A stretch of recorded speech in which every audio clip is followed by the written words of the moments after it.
कुछ लोग होते हैं जो तरक्की कितनी ही कर लें लेकिन अपनी मिट्टी का कर्ज उतारना नहीं भूलते। जोहो कॉरपोरेशन के फाउंडर श्रीधर वेम्बू का अमेरिका में सब कुछ बढ़िया चल रहा था, बिजनेस चमक रहा था, कंपनी चल पड़ी थी। चाहते तो अमेरिका में ऐश और आराम के साथ जोहो चलाते रहते, लेकिन उन्हें तो कुछ और ही धुन सवार थी। अपने लोगों के लिए कुछ करना था, नौकरी रोजगार देना था। श्रीधर वेम्बू ने ऐसा गजब का फैसला लिया जिसकी मिसाल पूरी दुनिया में रेयरेस्ट ऑफ रेयर है।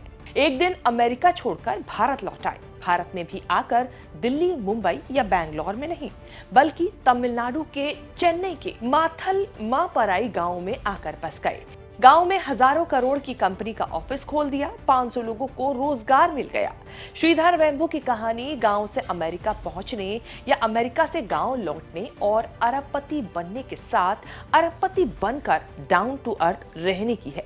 जितनी चर्चा जोहो की नहीं होती, उससे कहीं ज्यादा हजारों करोड़ की कंपनी के मालिक की सादगी की होती है। लग्जरी कार तो छोड़िए, किसी कार से भी नहीं चलते, इलेक्ट्रिकल 3 व्हीलर या फिर अपनी साइकिल से चलते नजर आते हैं। किसी विला, मेंशन या फिर किसी होटल में नहीं, बल्कि गांव के एक छोटे से घर में रहते हैं, एकदम देसी होकर। श्रीधर वेम्बू की सादगी की कहानी अक्सर उन्हें चर्चा में बनाए रखती है, लेकिन अब चर्चा में आए हैं तो कारण जोहो कंपनी या उनका लाइफस्टाइल नहीं, तमिलनाडु के बेहद हॉट पॉलिटिकल और सेंटिमेंटल इशू पर बोलकर श्रीधर चर्चा में भी आए और विवादों में भी। इसीलिए हमारे शो के चर्चित चेहरा बने हैं दुनिया की सबसे बड़ी कंपनी जोहो के मालिक श्रीधर वेम्बू। चर्चित चेहरा में बताएंगे क्या है पूरा विवाद और बताएंगे क्या है श्रीधर की पत्नी से उनका विवाद, जिसके चलते सालों पहले हुआ था बड़ा खेल। नमस्कार, मैं हूं कीर्ति और आप देख रहे हैं न्यूज तक पर चर्चित चेहरा। कंट्रोवर्सी से दूर रहने वाले श्रीधर ने तमिलनाडु की सरकार सीएम स्टालिन से पंगा ले लिया है।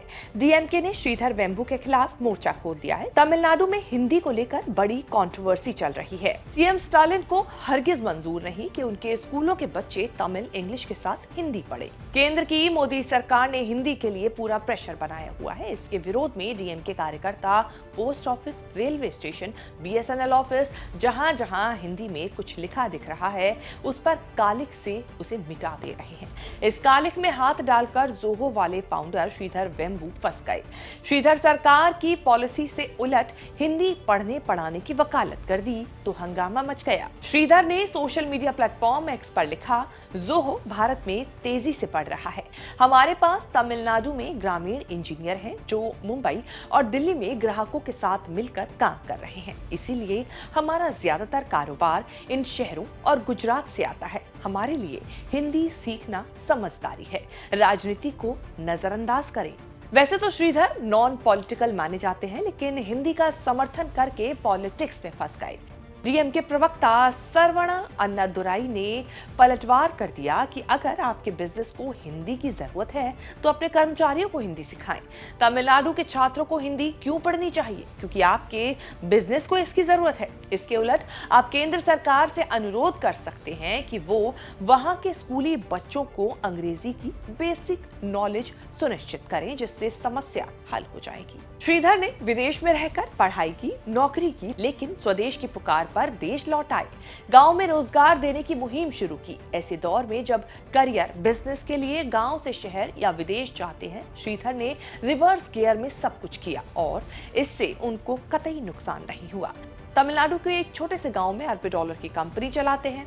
जोहो का हेडक्वार्टर चेन्नई में है, लेकिन श्रीधर ने माथाल मापराई गांव में सैटेलाइट ऑफिस बनाया। जोहो स्कूल ऑफ लर्निंग की भी शुरुआत की, जहां हाई स्कूल और डिप्लोमा स्टूडेंट्स को अलग अलग स्किल्स की ट्रेनिंग दी जाती है। उनके इसी कोशिशों का समर्थन करते हुए, सम्मान करते हुए सरकार ने पद्मश्री से भी सम्मानित किया। आपको बता दें कि जोहो एक बिजनेस ऑपरेटिंग सिस्टम है जिसमें करीब करीब हर मेजर बिजनेस कैटेगरी के लिए एप्स भी हैं। रुपया पैसा नहीं, श्रीधर को अरबों डॉलर की कमी नहीं। जोहो कंपनी का रेवेन्यू अरबों में है। कौन मानेगा कि इतना सक्सेसफुल इंसान के आसपास किसी चीज की कमी हो सकती है, लेकिन सच्चाई ये है कि श्रीधर बाबू को कमी है शांति की, प्यार की और एक हैप्पी फैमिली की। कुछ साल पहले उनकी जिंदगी में ऐसा तूफान आया जिसने उन्हें पूरी तरह से हिला दिया। 2021 तक श्रीधर अपनी पत्नी प्रमिला और बेटे के साथ अमेरिका में आराम से रह रहे थे। पत्नी और एक बेटा श्रीधर का छोटा सुखी परिवार था। 29 साल तक शादीशुदा जिंदगी जिए श्रीधर प्रमिला। फिर अचानक पति पत्नी के रिश्ते में तूफान आ गया। पत्नी ने तलाक मांग लिया। रिश्ते इतने बिगड़े कि श्रीधर पत्नी को पैसा कौड़ी संपत्ति देने के लिए तैयार नहीं हुए। पत्नी प्रमिला ने कोर्ट में शिकायत की कि तलाक से पहले वेम्बू ने अपनी सारी संपत्ति बहन और मां के नाम ट्रांसफर कर दी।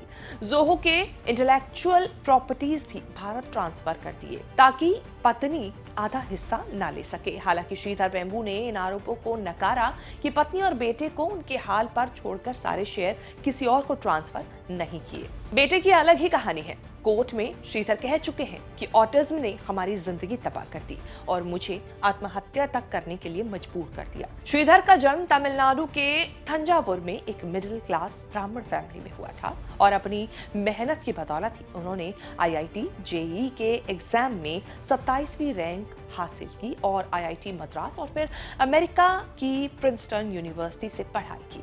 1994 में क्वालकॉम में नौकरी शुरू की, लेकिन उनका मन तो कहीं और ही लगता था। हर महीने मिलने वाली सैलरी की लालच छोड़ कुछ नया और बड़ा करने का सोचा। 1996 में अपने भाई के साथ मिलकर एक सॉफ्टवेयर कंपनी एडवेंट नेट की शुरुआत की, लेकिन 2001 में आई आर्थिक मंदी के दौर में कई झटके कंपनी को लगे। उस दौरान कंपनी बेचने के लिए कई अच्छे ऑफर्स मिले, लेकिन दोनों भाइयों ने कंपनी बेची नहीं।